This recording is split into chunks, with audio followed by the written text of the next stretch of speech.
Hey guys, and welcome to the Working Money Channel. The Bitcoin chart up here right now, Bitcoin's trading at $38,800. And this trend, guys, still holding above this trend line, which is nice to see. We are still seeing higher lows for Bitcoin being formed. And, although we are seeing some unpredictability in the crypto space, the trend is still holding. So I know we're not forming new highs. Nevertheless, we're not forming any lower lows either. So, we're just kind of in this wait and see pattern. And I know it's been excruciating. Sideways trading for over a year now. I know we got excited back last spring when we saw this. And then, oh my goodness, the sky is falling, a correction 50%. And then we came back up by the fall of 2021, last fall. We actually printed a new all-time high for Bitcoin, and now we're back down again. But guys, this year we are trending upward. We are seeing higher lows, and hopefully Bitcoin will make a new higher high. This is affecting other cryptocurrencies like XRP, and I know 61.7 right now trading on the retail market. That's what XRP is trading at, so just shy of 62 cents. It's not looking great. I mean, at least if you're looking at this chart in isolation. But we know the crypto market is based on Bitcoin's moves, and Bitcoin is still holding strong. So, we are going to see XRP and many other cryptocurrencies rally once we get that life pumped into Bitcoin yet again. Stefan Hubert bringing this up too. So this is the 14th red day in a row for the XRP Bitcoin chart. He brings up just a screen grab here of that. Something that we have never seen before, as he's mentioned. This is something that's never happened before. And at the same time, this FUD campaign, something is cooking. Well, the FUD campaign that he's talking about includes that CoinMarketCap tweet that was mysteriously deleted soon after it was posted. Nevertheless, let's just go back to this real quick here, the XRP BTC chart, demonstrating what Stefan Hubert is also seeing here in the chart pattern. So 14 straight days of bearish momentum on the XRP Bitcoin chart. But take a look at this, guys. Guess where we are? Let me bring up a horizontal line. It is looking like we are very, very close to forming some support here. We saw this bounce off of support back in July 2021, also back in December 2021, again in February of 2022, and now we are hitting that same support level right over here. So this could mean a pump up for XRP compared to Bitcoin. That could mean that Bitcoin will collapse and XRP will stay the same. That's one option. Or they both go up in tandem, XRP actually making larger gains than Bitcoin. That's another possibility. Or XRP goes up, pumps a little bit, and Bitcoin stays stagnant. Three potential options here if you do believe that XRP to Bitcoin dominance is going to rally, bounce off this level of support and rally to the upside, as we've seen multiple times before. And here, guys, we've actually got some great VeChain news for those of you guys invested in the VeChain cryptocurrency. Well, VeChain now can be used as payments in 2 million stores. And VeChain, VET, bridge to BNB chain. So VeChain has made a series of announcements that look to substantially grow usability and adoption of its native VET token. We haven't heard too much news out of the VeChain camp as of late. We did hear about the Alchemy Pay news the other day, but now more details. Supply chain blockchain project VeChain has announced a new partnership with crypto payment service Alchemy Pay that will allow people to use its VET token as payments in over 2 million stores throughout 70 different countries. I think cryptocurrency companies, although they, they say their coins, their cryptocurrencies are utilized for different purposes that are not currency related, I think they're really realizing now that the world is changing so much that they're also creating a buzz or a brand around their cryptocurrencies. They realize that people who invest in these cryptocurrencies are using them like an investment tool. And so I feel like we're hearing more and more news like this, like utilizing the VET cryptocurrency as a currency for payment for services and goods. So this news came alongside its inclusion as a supported token on the recently launched Binance Bridge 2.0. And here's the tweet to that effect. VeChain was included in this first group of tokens to be supported on the new Binance Bridge 2.0. The Binance Bridge 2.0 provides a new way to bridge tokens from Ethereum to be used on the BNB chain, formerly known as the Binance Smart Chain. The other bridge tokens include Sand, Ape, Jasmy, Mana, People, MBL, Looks, and Elon. And if that wasn't enough, VeChain also announced on Thursday that it was joining the Blockchain Infrastructure Alliance, an organization that links together industry experts and provides funding for blockchain-related research projects. Sunny Liu, the CEO of VeChain, spoke warmly about the new affiliation with the Blockchain Infrastructure Alliance. He said, by working together with this group of leading blockchains, we can develop understanding and mutually support each other to lift the industry as a whole. All boats will rise if the cryptocurrency market is strong, robust, if we actually see utility for a lot of these cryptocurrencies, and we are now seeing more and more companies realizing, hey, you know, although we do X, Y, and Z that does not relate to our cryptocurrency being utilized as a payment, well, we also know retail traders have invested in our cryptocurrency and do see value in it, so why not make it so that people can utilize these cryptocurrencies as payment tools? You know, especially now with inflation, cryptocurrency is going to be that deflationary asset that I think a lot more people are going to use moving down the road as a tool for payment as well. So interesting news there. I also saw this, guys, from Bulldog Brewer here on Twitter. He tagged me in this tweet. This is coming from CryptoPotato.com. Panama. Okay, the country of Panama has now approved regulatory law allowing for crypto tax payments. So another country, this one in Central America, the Panamanian Legislative Assembly has passed a bill regulating the commercialization and use of cryptocurrencies. Once signed by the president, it will enable residents of the country to pay their taxes and civil debts using multiple digital assets. So just down here, giving some more detail, mentioning that their Central American neighbor El Salvador adopted Bitcoin as legal tender, and that saw an influx of tourists and foreign money. So these South American, Central American countries realizing, hey, maybe that's not such a bad idea. Maybe we should also do something similar, and it would entice new money, crypto money, on top of that, to come into the country, use their crypto dollars to pay for goods and services, you know, just kind of similar to what I said about the VeChain coin, right? If you start accepting all kinds of different cryptocurrencies, or even if you don't, even if you have infrastructure to be able to accept all kinds of different cryptocurrencies, right? Like a conversion tool, XRPL, as an example, utilizing XRP to source liquidity. If you have some kind of random rare cryptocurrency, but you want to convert it to the local fiat, well, you can do that so long as these countries' governments accept that, and we are seeing that more and more. So just down here, meanwhile, Article 7 states that a multitude of cryptocurrencies may be freely agreed upon as a means of payment for any civil or commercial debt, not prohibited by the legal system of the Republic of Panama. And guys, guess what cryptocurrencies these include? Bitcoin, Ethereum, XRP, LTC, XDC, Elrond, EGLD, Stellar's XLM, IOTA, and Algo. So an assortment of cryptocurrencies now being accepted in El Salvador, or sorry, not El Salvador, in Panama for crypto tax payments. Very, very interesting news. Wanted to thank Bulldog Brewer here for posting that. And James K. Filan also bringing this up, alerting not only the XRP community, but you know, this is a message for all cryptocurrency holders in the United States. The House Agriculture Committee ranking member G.T. Thompson is linking up with a member of the Congressional Progressive Caucus on a bill that would give the CFTC direct oversight over a huge swath of the crypto spot market.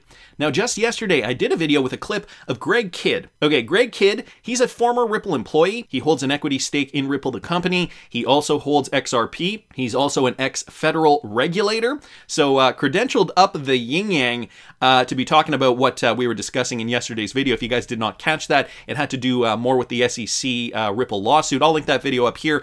It was yesterday afternoon's video. And at a point in that video, he did discuss this issue of a turf war between all these regulatory bodies. Well, now we're seeing G.T. Thompson here, a ranking member of the Agricultural Committee, putting this bill forth. Continuing on here, Ro Khanna signed to the sponsor pending legislation that would clear a path for the CFTC to take jurisdiction over large parts of the crypto marketplace, treating digital exchanges similarly to designated contract markets and swap execution facilities. The bill is expected to get introduced later today, with Darren Soto, who, like Khanna, is a member of the Congressional Blockchain Caucus, attached as a co-sponsor. Thompson and Khanna's legislation marks the latest entrant in a series of crypto bills that have been floated as lawmakers and federal agencies hustle to create guardrails around the fast-growing industry. And James K. Filan did actually link the Politico article, and if I just scroll down here, I'll link this in the description for you guys. If you're interested, you scroll down here under the crypto heading. This is where it starts, and he's just quoting some of that article, but I'll link both of these things in the description for you guys. So he goes on to say the bill, which is originating in a House Agricultural Committee that has oversight of the CFTC, adds more fuel to an industry-wide push to give the financial derivatives regulator more sway over an industry that's been highly critical of the approach taken by the SEC's chair Gary Gensler, who's repeatedly contended that most digital assets should be characterized as securities. So there you go, combating Gary Gensler's stance on this. Gary Gensler, obviously from the SEC. This is where Gensler digs in to protect what he sees as his turf. Controlling the exchanges has always been his hammer to control the crypto space. If he controls the exchanges, he controls what is traded on them. Don't expect anything but a huge fight from him and Senator Warren. So this is what we've got. Now a bill is being put forth giving more credence to the CFTC, at least saying that, you know, there should be a large swath of the crypto industry that should be regulated by the CFTC.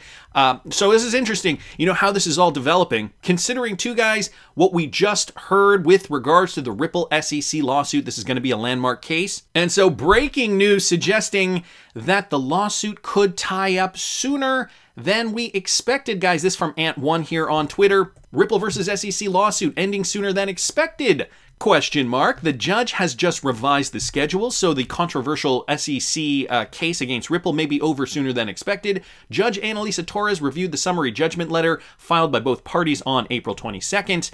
The judge has chosen to modify the motion to shorten the timeline of the procedure. The move has come amid the delay tactics applied by the SEC in the case. So even though the SEC and Ripple's lawyers did agree on the schedule, the judge said, no, we're doing it sooner. As per Judge Torres' order, all the parties now need to file any motion if they need to exclude expert testimony by July 12th. So this kind of gives a breakdown from the judge. James K. Filan here also posting the official motion here, the official order. By July 12th, 2022, all parties shall file any motions to exclude expert testimony. By August 9th, 2022, all parties shall file their oppositions. By August 30th, all parties shall file replies. And then by September 13th, all parties shall file any motions of summary judgment and Rule 56.1 statements. By October 18th, the parties shall file their oppositions and responses to Rule 56.1 statements. And by November 15th, 2022, all parties shall file replies, if any. If defendants choose to file separate motions, their motions and oppositions will be limited to 30 pages, and their replies, if any, will be limited to 15 pages. So a bunch of dates here, guys. So what does this all mean? November 15th, 2022. This is the absolute drop-dead date. At least that's what it's looking like now. Fred Rispoli here responding. Thanks. At Filan Law, as others have commented, this is great. Unexpected news for what I believe this order impliedly tells the parties. My full thoughts in the link below. Fred Rispoli here. Another lawyer in the XRP community gives his 2 cents. Judge Torres' order from Filan Law is great news and has changed my timeline estimates. Remember, litigation changes fast, so new facts equals a new evaluation. Firstly, I love how Judge Torres didn't rubber stamp the timeline proposed by the parties. I do not expect that at all. Second, settlement before summary judgment has now increased to a 50% probability from 20% for me. Why? Judge Torres rocketed up the expert witness motion deadline.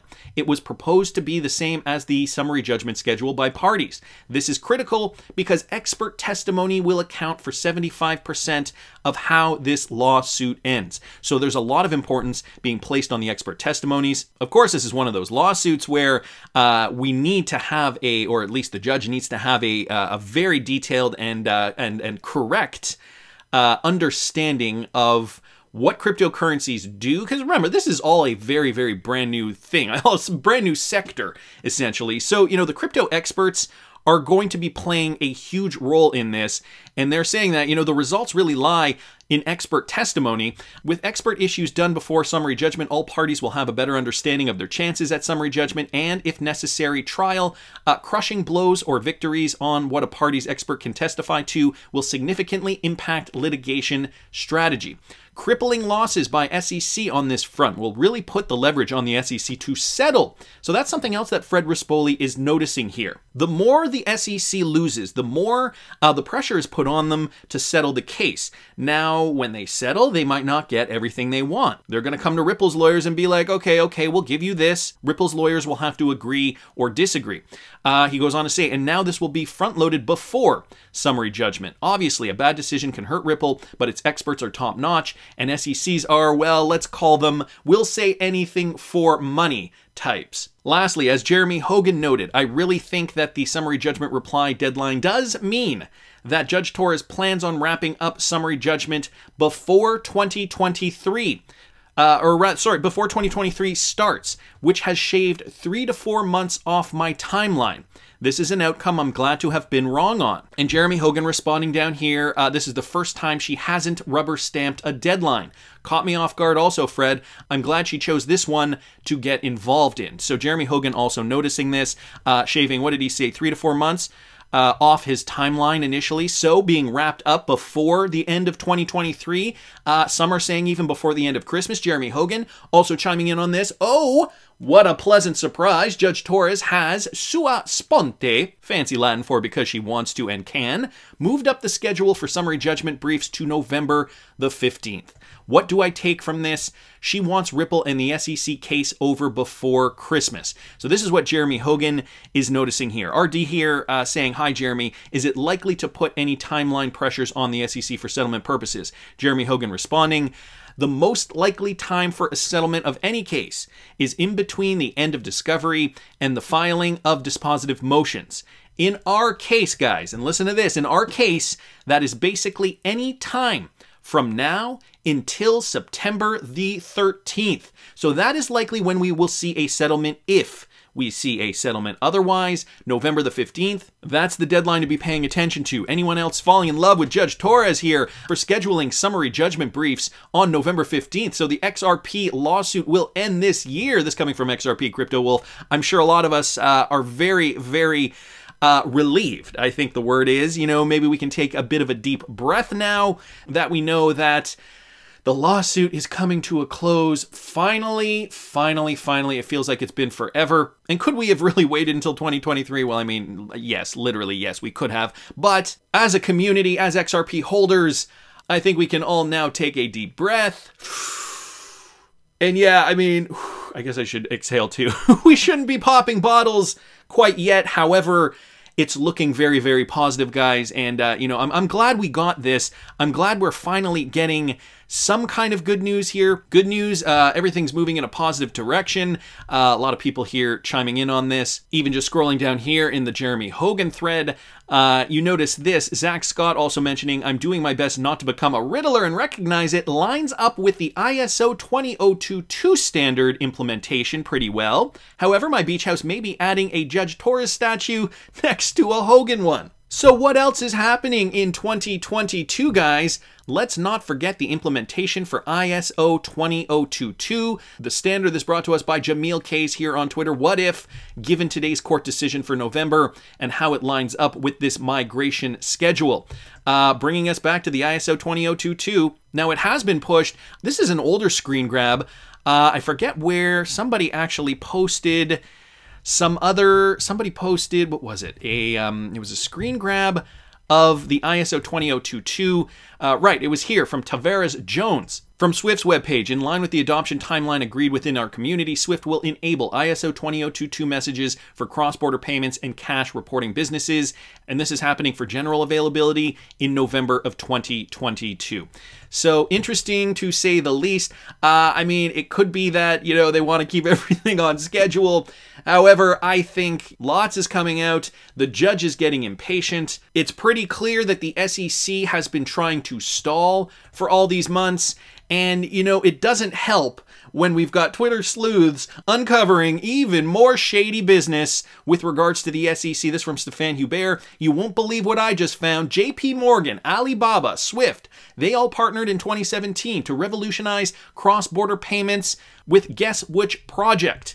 Ethereum. And which law firm represents both of them? That's right, Simpson Thacher. That's the tweet. Oh yeah, before I forget. Boom. And so he uncovers some more information here, linking Swift, JP Morgan, and Ethereum, and Simpson Thacher, guys. I don't think I have to give you any more context than that. It's very, very apparent that these connections have illustrated many smoking guns throughout this trial, throughout this lawsuit. So, Judge Torres trying to keep a tight schedule, trying to end this thing before Christmas of 2022. This does definitely put us in line with the November 2022 deadline for ISO 20022 migration. Jeremy Hogan seems optimistic, Fred Rispoli as well, guys. This is all positive news for XRP hodlers. That's just my opinion, but I want to hear what you guys think. Please subscribe to the channel if you haven't already. Like the video if you like the content I'm providing. I always love hearing your comments. See you in the next one, guys.